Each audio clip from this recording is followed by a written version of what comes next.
તો સૌથી પહેલા તો મિત્રો આપણે વાત કરી લઈશું આજે વહાલી દીકરી યોજના છે તે યોજનાનો મુખ્ય ઉદ્દેશ શું છે.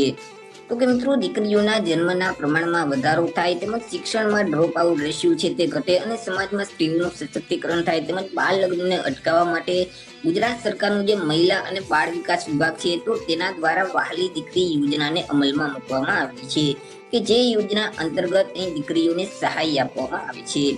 વાત કરી લઈએ યોજનાના લાભ વિશે કે આ યોજનાનો લાભ છે તે કોને કોને મળવા પાત્ર થાય છે. તો કે યોજનાનો લાભ છે તે રાજ્યની કોઈ પણ વર્ગની દીકરીઓને મળવા પાત્ર થશે. પછી તે કોઈ પણ વર્ગની દીકરીઓ હોય, SC category, ST category, OBC, EWS કે જનરલ, રાજ્યની કોઈ પણ વર્ગની દીકરીઓ આ યોજનાનો લાભ છે તે મેળવી શકે છે.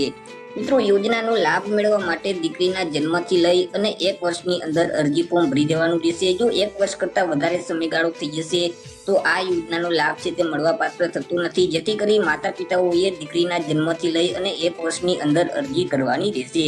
તેમજ માતા પિતાઓએ બાળ લગ્ન પ્રતિબંધક અધિનિયમ 2006 ની જે જોગવાઈ છે તે જોગવાઈ મુજબ પુખ્ત વયે લગ્ન છે તે કરેલ હોવા જોઈએ. મિત્રો અહીં દંપતીના પ્રથમ 3 સંતાનો પૈકી તમામ જો દીકરીઓ હોય તો તે તમામે તમામ દીકરીઓને આ યોજનાનો લાભ છે તે આપવામાં આવશે. એટલે કે 3 સંતાનમાંથી 3 જો દીકરીઓ હોય તો તે 3 દીકરીઓને યોજનાનો લાભ છે તે મળવા પાત્ર થાય છે. એ મિત્રો આ યોજનાનો લાભ મેળવવા માટે દીકરીના જે માતા પિતા છે તેમની વાર્ષિક આવક મર્યાદા નક્કી કરવામાં આવેલી છે. એ માતા પિતાની જે વાર્ષિક આવક છે તે રૂપિયા 6 લાખ કરતા ઓછી હોવી જોઈએ. જો રૂપિયા 6 લાખ કરતા વધારે વાર્ષિક આવક હશે તો પણ આ યોજનાનો લાભ છે તે મળવા પાત્ર થતો નથી. વાત કરી લઈએ મિત્રો સહાય વિશે કે આ યોજના અંતર્ગત કેટલી અને કેવી રીતે સહાય આપવામાં આવે છે. તો કે આ જે વહાલી દીકરી યોજના છે તે યોજના અંતર્ગત દીકરીઓને અલગ અલગ 3 હપ્તામાં રૂપિયા 1,10,000ની મર્યાદામાં સહાય આપવામાં આવે છે કે જેમાં મિત્રો દીકરી પહેલા ધોરણમાં પ્રવેશ કરશે એટલે રૂપિયા 4,000નો પહેલો હપ્તો છે તે આપવામાં આવશે. દીકરી 9મા ધોરણમાં પ્રવેશ કરશે એટલે રૂપિયા 6,000નો બીજો હપ્તો છે તે આપવામાં આવશે અને દીકરીની ઉંમર 18 વર્ષની થશે એટલે ઉચ્ચ શિક્ષણ માટે અથવા તો લગ્ન માટે ત્રીજો હપ્તો છે તે રૂપિયા 1 લાખનો આપવામાં આવશે. આવી રીતે આ યોજના અંતર્ગત અલગ અલગ 3 હપ્તામાં રૂપિયા 1,10,000ની મર્યાદામાં સહાય આપવામાં આવે છે. પરંતુ અહીં દીકરીના લગ્ન છે તે બાળ લગ્ન ન થયેલ હોવા જોઈએ. જો મિત્રો કોઈ પણ સંજોગોમાં 18 વર્ષની વય અગાઉ દીકરીનું મૃત્યુ થયું હશે તો બાકીની જે સહાયની રકમ છે તે રકમ મળવા પાત્ર થતી નથી.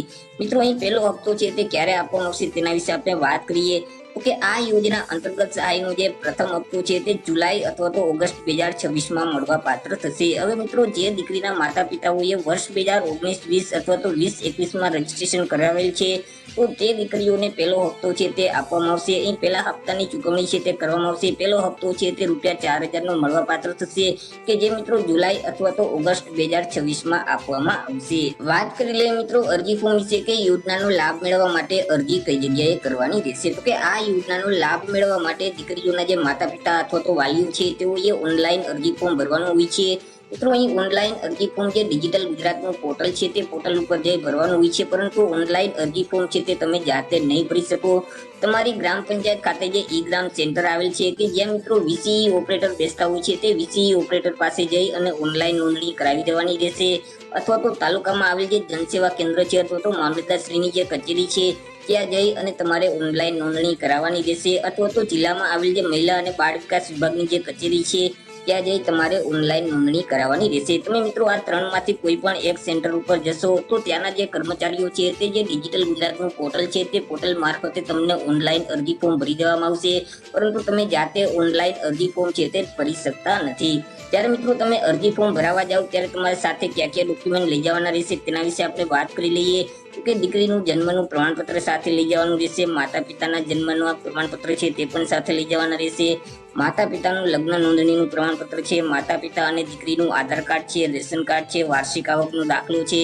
ત્યાર પછી માતા પિતા અથવા તો દીકરીના બેંક ખાતાની પાસબુકના પ્રથમ પાનાની નકલ અથવા તો રદ કરેલ ચેક છે અને સેલ્ફ ડિક્લેરેશન ફોર્મ એટલે કે સ્વઘોષણા પ્રમાણપત્ર છે. તો આટલા ડોક્યુમેન્ટ તમે જ્યારે અરજી ફોર્મ ભરાવા જાઓ ત્યારે તમારે સાથે લઈ જવાના રહેશે.